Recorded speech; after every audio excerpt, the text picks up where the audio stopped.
മലയാളത്തിലൊരു ചൊല്ലുണ്ട്, തീയിൽ മുളച്ചത് വെയിലത്ത് വാടില്ല എന്നുള്ളത്. ഈ ആ ഒരു വാക്യം ഇത് ചെയ്യപ്പെടുന്ന പ്രാബല്യത്തിൽ വരുന്ന പോലെയാണ് ഇന്ന് നടക്കുന്ന ഇറാൻ യുദ്ധവുമായിട്ട് ബന്ധപ്പെട്ട ചില സംഭവ വികാസങ്ങൾ. നമ്മൾ നോക്കുമ്പോൾ ജൂതൻ രണ്ടാം ലോക മഹായുദ്ധകാലത്ത് ജർമ്മനിയിലെ ഹിറ്റ്ലർ അവിടെ ഉണ്ടായിരുന്ന ജൂതന്മാരൊരു പ്രബല വിഭാഗമായിരുന്നു. ഏകദേശം ഒരു 10-60 ലക്ഷം 5-6 മില്യൺ ജൂതന്മാരെ ഓസ്ലോ അങ്ങനെയുള്ള ആ ഒരു യൂറോപ്യൻ ഇതിലൊക്കെ ഒരു ഏകദേശം ആ പ്രദേശങ്ങളിലൊക്കെ ഗ്യാസ് ചേമ്പറിലിട്ട് കൊന്നുകളഞ്ഞിട്ടുണ്ട്. ഇന്നും നമ്മളൊന്നും ജീവിച്ച കാലഘട്ടമല്ലായിരുന്നു എങ്കിലും ഞാൻ പറയുന്നത് 1940 തൊട്ട് 45 വരെയുള്ള രണ്ടാം ലോക മഹായുദ്ധം നടക്കുന്ന കാലഘട്ടത്തിലെ കാര്യങ്ങളാണ് ഞാൻ പ്രതിപാദിക്കുന്ന വിഷയം. അപ്പോൾ ആ ഒരു ഗ്യാസ് ചേമ്പറിൽ കിടന്ന് വളർന്നവനാണ് ജൂതൻ്റെ ഇന്നത്തെ തലമുറ. അവൻ ഇനി തോൽക്കാൻ തയ്യാറല്ല. അവൻ ഇനിയിപ്പോൾ അന്ന് ഹിറ്റ്ലറായിരുന്നെങ്കിൽ ഇന്ന് ഇസ്ലാമിക ലോകമാണ് അവനെ തുടച്ചു മാറ്റുമെന്ന് പറയുന്നത്. അവൻ മുൻകൂട്ടി കണ്ട് അവൻ ശാസ്ത്ര സാങ്കേതിക രംഗത്തൊക്കെ ബുദ്ധിമാനും ഒപ്പം തന്നെ ആയുധങ്ങളിലും ടെക്നോളജിയിലും ഇന്ന് ലോകത്തിന് വേണ്ടുന്ന എല്ലാ കണ്ടുപിടുത്തങ്ങളും കണ്ടുപിടിച്ചവനാണ് ജൂതൻ. അവൻ്റെ ശത്രു പോലും ഈ ടെക്നോളജി ഉപയോഗിച്ചാണ് ജീവിക്കുന്നത്.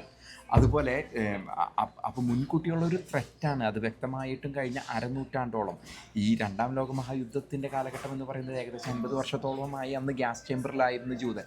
അതിനുശേഷം അവൻ്റെ മണ്ണ് ലഭിക്കുകയാണ്. അവൻ്റെ മണ്ണ് എന്ന് പറയുന്നത് ഇസ്രായേൽ എന്ന അവൻ്റെ മണ്ണ് അവന് ലഭിക്കുന്നത് അവൻ 1948 അമേരിക്കയുടെ സഹായത്തോടെ അവനെ ആ പ്രദേശത്തു നിന്നാണ്, അതായത് ഇസ്രായേൽ എന്ന പ്രദേശത്തു നിന്നാണ് അവൻ ചിതറിച്ച് പോയത്. ഈ അറബ് ഇതുകളുടെ അവരുടെ മണ്ണാണത്. 3000 വർഷത്തെ പാരമ്പര്യം. അതല്ലെങ്കിൽ അതിൻ്റെ ചരിത്രം എടുത്ത് പഠിച്ചവർക്കും ചരിത്രത്തിലെ ഇതുള്ളവർക്കും അറിയാം. സോളമൻ രാജാവ് പണിത അൽ അക്സ മോസ്കും അത് സുലൈമാൻ്റെ ആക്കി മാറ്റി. ഇന്ന് അവൻ്റെയാണ്. അവനത് ഇനി ആ മണ്ണിൽ നിന്ന് തുടച്ചു മാറ്റാൻ സമ്മതിക്കില്ല. ഞാനിപ്പോൾ ഈ പറയുമ്പോൾ ഇതിൻ്റെ അർത്ഥം ജൂതൻ എല്ലാത്തിലും ജയിക്കുന്നതല്ല. കാരണം എഴുതി വെച്ച പുസ്തകങ്ങളിൽ വിശ്വസിക്കുന്നവരാണെങ്കിൽ ജൂതനെതിരെ എല്ലാവരും വരും. ഇന്ന് കാണുന്ന സൗഹൃദങ്ങളൊന്നും നോക്കണ്ട. എഴുതി വെച്ചിരിക്കുന്നത് പോലെ കരുതുന്നവനാണെങ്കിൽ ജൂതന് എളുപ്പമല്ല. ജൂതൻ അവിടെ കൂട്ടിയിട്ട് കത്തിക്കുന്ന ദിവസം വരുമെന്നാണ് വിശ്വാസികളായി. അതായത് ബൈബിളിൽ പറഞ്ഞിരിക്കുന്നത് ജൂതൻ എന്നത് ദൈവത്തിൻ്റെ സ്വന്തം ജനമെന്നാണ്. ദൈവത്തിൻ്റെ സ്വന്തം ജനമെന്നാണ് ജൂതനെ പറ്റി പറഞ്ഞിരിക്കുന്നത്. ഇന്ന് അവൻ കാണിച്ചു കൂട്ടുന്നതെല്ലാം നമ്മൾ കാണണം. ആ ഒരു ചെറിയ രാജ്യം തുരുതുരാ മിസൈലെല്ലാം അടിച്ചിട്ട്, അതായത് അമേരിക്ക ട്രംപിന് പോലും പതറിയാലും ട്രംപിനെ ഇതിലേക്ക് കൊണ്ടുവന്നു. അമേരിക്ക ഇതിലേക്ക് കൊണ്ടുവന്നു. ഇനി നാറ്റോനെ കൊണ്ടുവരും. നാറ്റോ മാറി നടക്കാണ്. ഇതൊക്കെ ഒരു പക്ഷേ ഇതെല്ലാം കലങ്ങിത്തെളിയാം. ഇന്നുള്ള ആ ഒരു പുരോഗതി, ആ വിജയത്തിൽ നിന്നും ഒരു പക്ഷേ തോൽവികളിലേക്ക് വരാം. ഇന്ന് അടിച്ച് നിൽക്കുകയാണ് ഇറാനെതിരെ. ഇറാൻ തിരിച്ചടിക്കുന്നുണ്ട്. പക്ഷേ നമുക്കറിയാം അവരുടെ നേതാക്കന്മാരെ ഇപ്പോൾ എടുത്തു ഇന്നും ഞാൻ ഇരുന്ന് സംസാരിക്കുന്ന സമയം വരെ അവിടുത്തെ ഏറ്റവും താല്പര്യത്തിരുന്ന ഖമേനി കഴിഞ്ഞ് ലാരിജാനി വരെ എത്തി നിൽക്കുകയാണ്. ലാരിജാനി കഴിഞ്ഞ ഒരു സുലൈമാനി, അവിടുത്തെ ഇൻ്റൽ ചീഫ് ഇസ്മയിൽ എന്ന് പറഞ്ഞ വ്യക്തിയും കൂടിയും ഇന്ന് എടുത്ത് കളഞ്ഞിരിക്കുകയാണ്. ഓരോ ദിവസവും നേതാക്കന്മാരെടുത്ത് കളയാണ്. അപ്പോൾ ആ ജൂതൻ തീയിൽ കുരുത്തതാണ്. അവന് വെയിലത്ത് വാടില്ല. അവന് ഇറാനിലൊന്നും വാടാൻ പോണില്ല. ഇതൊക്കെ പ്ലാൻ ചെയ്യുന്നതാണ്. മുമ്പ് തൊട്ടേ സ്റ്റക്സ്നെറ്റ് എന്ന് പറഞ്ഞ അവൻ അണുവായുധം ഇറാനിൽ ഉണ്ടാക്കുന്നതിന് മുമ്പ് അവിടെ ഒരു വൈറസിനെ കയറ്റിവിട്ട് അത് നശിപ്പിച്ചു. അവൻ അടിച്ചടിച്ച് നിൽക്കണേ.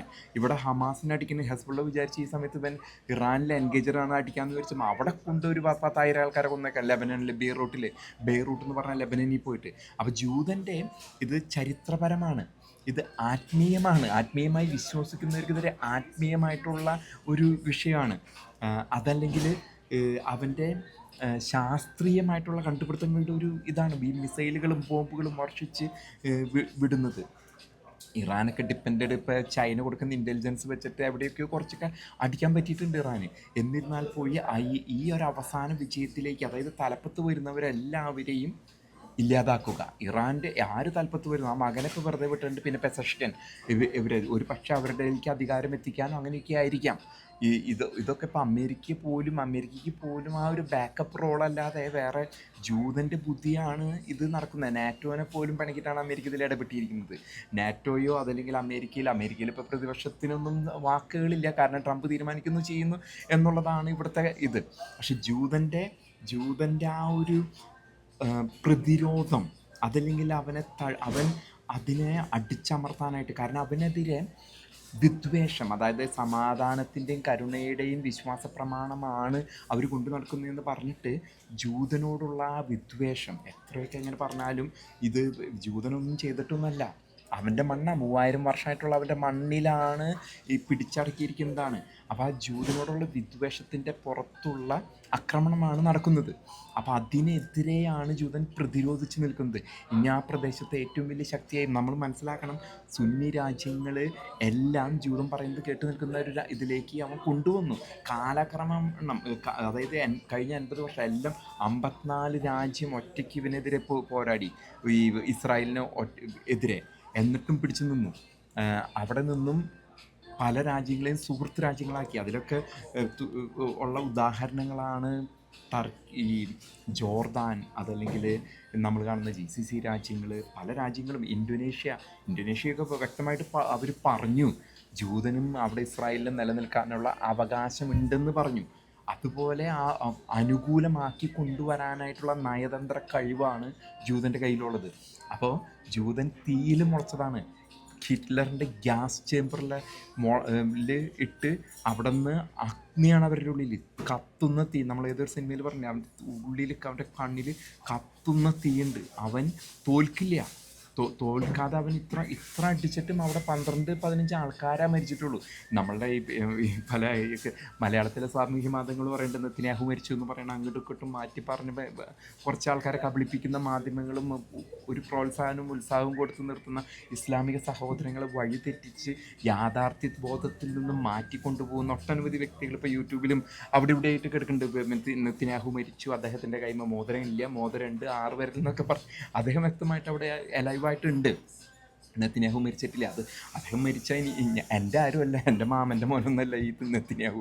അദ്ദേഹം മരിച്ചാൽ എനിക്കും പറയാനും എനിക്കത് പക്ഷേ എനിക്കത് നുണയായിട്ട് വെക്കേണ്ട ആവശ്യമില്ല. ഞാൻ വ്യക്തമായിട്ട് നിങ്ങളോട് ഈ യൂട്യൂബിൽ ഇരുന്ന് പറയും നെതന്യാഹു മരണപ്പെട്ടു, കൊല്ലപ്പെട്ടു എന്ന്. ഒരാളെ സൂചിപ്പിച്ചിട്ട് ഒരു വിഭാഗത്തെ സൂചിപ്പിക്കേണ്ട ആവശ്യമില്ല. പക്ഷേ നമ്മുടെ മാധ്യമങ്ങളിൽ വ്യക്തമായിട്ടും നെതന്യാഹു മരണപ്പെട്ടിട്ടില്ല എന്ന് അറിഞ്ഞിട്ട് പോലും നുണ പ്രചരിപ്പിക്കുന്ന വളരെ സ്വാധീനമുള്ള മാധ്യമങ്ങൾ മലയാളത്തിൽ നിലനിൽക്കുന്നുള്ളത് വളരെ വേദനാജനകമായിട്ടുള്ളൊരു സ്ഥിതിവിശേഷമാണ്. അപ്പോൾ ഈ വീണ്ടും ഞാൻ പറയുകയാണ്, ജൂതനെ ഹിറ്റ്ലർ ഗ്യാസ് ചേമ്പറിലിട്ട് ശക്തി പ്രാപിച്ചതാണ്. ആ ജൂതനെ നിങ്ങൾക്ക് തോൽപ്പിക്കാൻ പറ്റില്ല എന്നുള്ളതാണ് ഞാൻ ഈ വീഡിയോയിൽ പറയാൻ ഉദ്ദേശിക്കുന്നത്. പക്ഷേ ജൂതന് എളുപ്പമല്ല കാര്യങ്ങൾ. അവിടെ ഇനിയും പ്രതിബന്ധങ്ങൾ ജൂതന് വരുമെന്നുള്ളത് ഒരു വ്യക്തമായിട്ടുള്ളൊരു കാര്യമാണ് എന്ന് ഞാൻ നിങ്ങളെ ഓർമ്മിപ്പിക്കുകയാണ്.